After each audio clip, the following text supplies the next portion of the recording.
حضرت عبداللہ ابن عباس رضی اللہ تعالی عنہ سے روایت ہے، وہ فرماتے ہیں کہ رسول اللہ صلی اللہ علیہ وآلہ وسلم نے جب معاذ بن جبل رضی اللہ تعالی عنہ کو یمن کی طرف بھیجا تو رخصت کرتے ہوئے ان سے فرمایا، تم وہاں اہل کتاب میں سے ایک قوم کے پاس پہنچو گے، پس جب تم ان کے پاس جاؤ تو سب سے پہلے ان کو اس کی دعوت دینا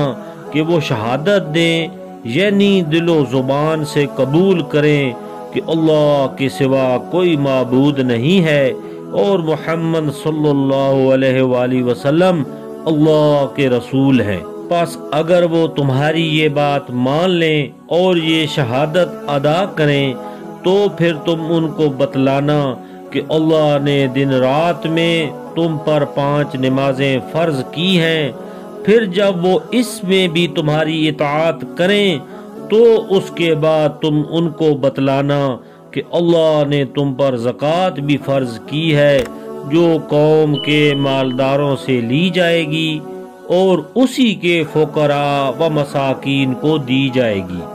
پھر اگر وہ تمہاری یہ بات بھی مان لیں تو پھر زکوٰۃ وصول کرتے وقت چھانٹ کے ان کے نفیس اموال نہ لینا